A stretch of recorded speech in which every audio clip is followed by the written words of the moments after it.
سلسلہ قادریہ ہو، سلسلہ چشتیہ ہو، سلسلہ نقشبندیہ ہو، سلسلہ سہروردیہ ہو یا دیگر سلاسل، کون سا سلسلہ ایسا ہے جہاں پر مداریہ سلسلے کا فیضان نہیں؟ حضرت علامہ مولانا مبارک حسین صاحب قبلہ اشرفی مصباحی، علامہ مبارک حسین صاحب قبلہ اشرفی مصباحی، چیف ایڈیٹر ماہنامہ اشرفیہ، استاذ الجامعۃ الاشرفیہ عربک یونیورسٹی مبارک پور اعظم گڑھ کو حضور والا تشریف لائیں اور اپنے خطاب نایاب سے ہم سامعین کو محظوظ فرمائیں۔ حضور صاحب سجادہ حضرت علامہ امیر الاولیاء کے صاحبزادہ والا تبار، زینت اسٹیج، سادات کرام، معزز علماء کرام، معزز سامعین نظام، نونہالان ملت، پردہ نشین خواتین امت، السلام علیکم ورحمۃ اللہ تعالی وبرکاتہ۔ محترم حضرات، صحیح اور سچی بات یہ ہے کہ میں تقریر نہیں کروں گا، چند باتیں عرض کروں گا بس۔ میں نے خطبہ بھی نہیں پڑھا، اسی لیے میں اپنی سچی بات عرض کرتا ہوں۔ جب بھی کسی سلسلے کی بات ہوتی اور کسی مداری کا ذکر آ جاتا تو نہ جانے کیوں میں کہتا ان کی بات چھوڑو، یہ مداری ہے، مطلب کوئی تصور ایسا بنا دیا گیا تھا۔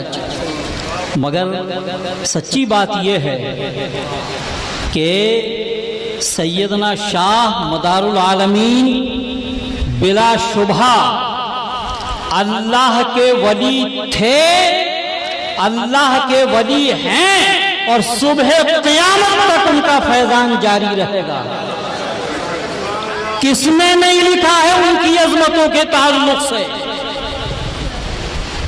ابھی آپ نے سنا جب ہندوستان کی سرزمین پر کوئی سلسلہ روحانی موجود نہیں تھا تو اللہ کا یہی مدار العالمین جلوہ گر ہوا تھا، اور اس کا فیضان کس سلسلے میں نہیں، ہم تفصیل میں نہیں جانا چاہتے۔ سلسلہ قادریہ ہو، سلسلہ چشتیہ ہو، سلسلہ نقشبندیہ ہو، سلسلہ سہروردیہ ہو یا دیگر سلاسل، کون سا سلسلہ ایسا ہے جہاں پر مداریہ سلسلے کا فیضان نہیں؟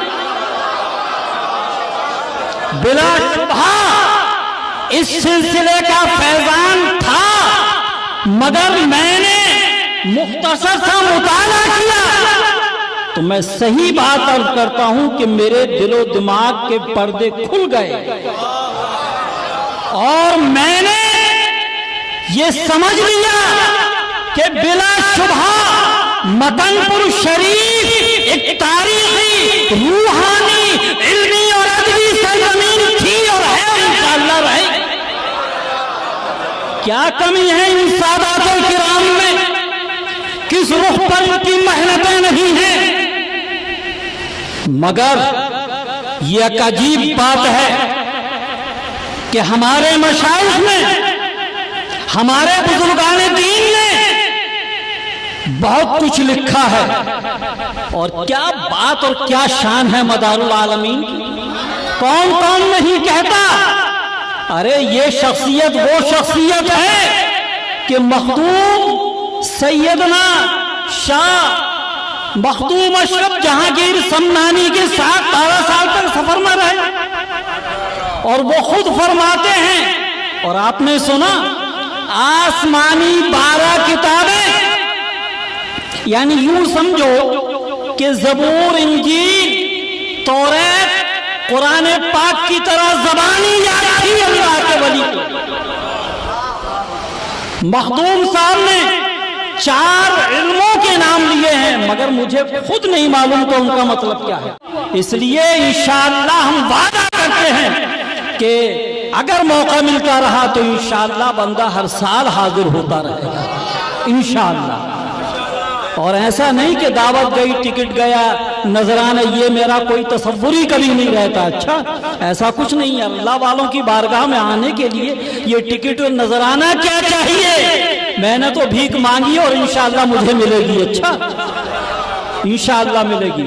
میں بے پناہ مبارکباد دیتا ہوں اس کتاب کے تعلق سے کہ ایک تاریخی کام ہوا ہے، تقریر ہوتی ہیں اور ختم ہو جاتی ہے، مگر صفحات کے سینے پر جو نو کے قلم سے نقوش مرتب کیے جاتے ہیں وہ ہمیشہ ہمیشہ تک باقی رہتے ہیں۔ یہ کوئی معمولی چیز نہیں ہے، بے پناہ مبارکبادیوں کے مستحق ہیں موجودہ سجادہ نشین اور تمام مشائخ اور سادات کرام، اور خاص طور پر حضرت علامہ مفتی صاحب کہ جنہوں نے اپنے محنت سے جد و جہد سے اور کوشش سے 890 صفحے کی کتاب 4 مہینے کے اندر آپ کے سامنے پیش فرما دی۔ یقیناً بہت بڑا کارنامہ ہے۔ ہم دل و دماغ کی مکمل گہرائیوں کے ساتھ ان کو اور خانقاہ کے تمام مشائخ اور سادات کرام کو بے پناہ مبارکباد پیش کرتے ہیں، اور آپ کو بھی مبارکباد پیش کرتے ہیں، اور آپ سے گزارش کرتے ہیں کہ اس کتاب کو خرید کر پڑھو، خرید کر۔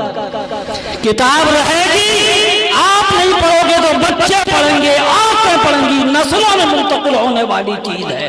یقیناً مکن پور شریف کی سرزمین ایک تاریخی سرزمین ہے، اور اس تاریخی سرزمین کو زندہ رکھنا ہماری اور آپ کی ذمہ داری ہے۔